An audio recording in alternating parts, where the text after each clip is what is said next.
বলছি আজকে তৃণমূল কংগ্রেসের পতাকা ধরলেন কেন? আমি পুরাতন বুথ সভাপতি ছিলাম, বিজেপিতে ছেড়ে তৃণমূলে যোগদান দিলাম। কেন বিজেপি ছাড়লেন?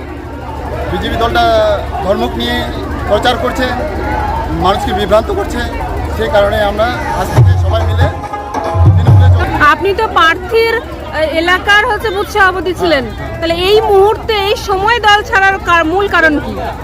সময় মূল দেওয়ার কারণ ছাড়া এটাই হচ্ছে আমাদের এই ধর্মিক প্রচার নিয়ে লোককে বিভ্রান্ত করার জন্য, এই কারণের জন্যই আমাকে আর ওই দলটা পছন্দ লাগছে না, তার কারণে আমি বিজেপি ছেড়ে তৃণমূলে যোগদান করলাম। কতজন যোগদান করলো আজকে এখানে?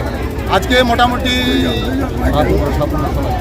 আমাদের পাড়ার মোটামুটি 200-এর উপরে যোগদান করলো। শুধু বিজেপি অন্য দল থেকেও?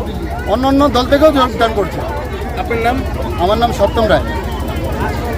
কোন এলাকা এটা? আমাদের শাহপুর বুথের বুথ নাম্বার 2।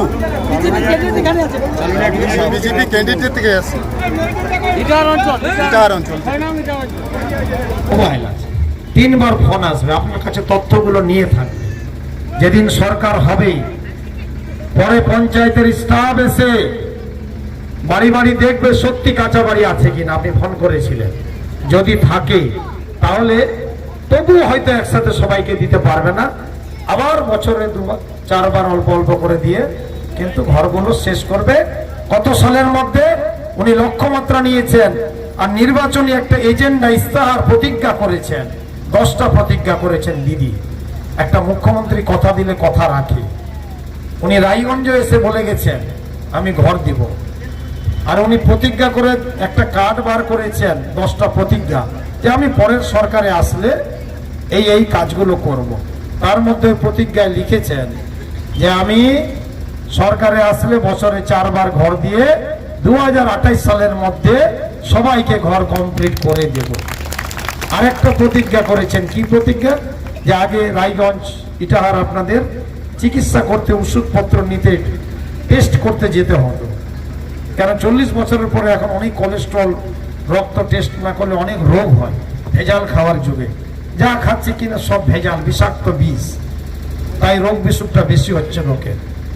আর উনি কথা দিয়েছেন দুয়ারে ডাক্তার বলে একটা কর্মসূচি করবেন, যেখানে হয়তো আপনার গ্রামে প্রাইমারি স্কুল বা কোনো জায়গায় একটা এসে নার্স, ডাক্তার, ওষুধপত্র, চিকিৎসা, টেস্ট, রিপোর্ট, এক্সরে, ইসিজি সব হবে।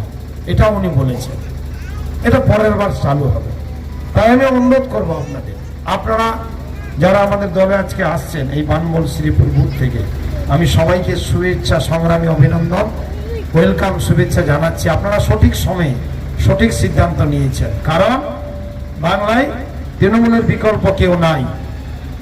কালকে যারা বলছে তৃণমূল দলটা ভালো না, ভোট দেওয়া যাবে না, তারা যদি মমতা বন্দ্যোপাধ্যায় না থাকে, যেদিন মমতা বন্দ্যোপাধ্যায় থাকবে না, সেদিন বাঙালিরা বুঝতে পারবে আমরা কাকে হারালাম, সেদিন আফসোস করবে। এখন বিজেপি, কংগ্রেস, সিপিএম আসবে, আসুক, আমি খারাপ কিছু বলবো না, তারা ভোটে দাঁড়িয়েছে, আসবে, কিন্তু ভালোটা আপনাদের বেছে নিতে হবে।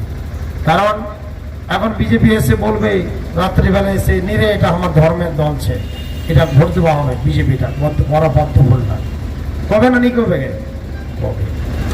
কিন্তু আপনারা বিশ্বাস করবেন না, কারণ ভারতবর্ষের কোনো দল ধর্মের হয় না, কংগ্রেসও না, সিপিএমও না, বিজেপিও না, তৃণমূলও না। এটি রাজনৈতিক দল, মানুষের সেবা করবে, উন্নয়ন করবে, সব ধর্মকে সমান চোখে দেখবে, এটা লিখে দেয় বলে দলগুলো লাইসেন্স প্রতীক পায়।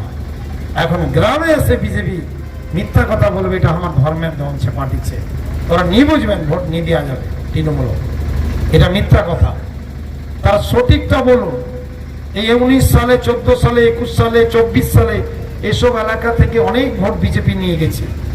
আমিও ভেবেছিলাম মোদিজি প্রধানমন্ত্রী হলো, দেশের অনেক মানুষের সমর্থন নিয়ে প্রধানমন্ত্রী হলো।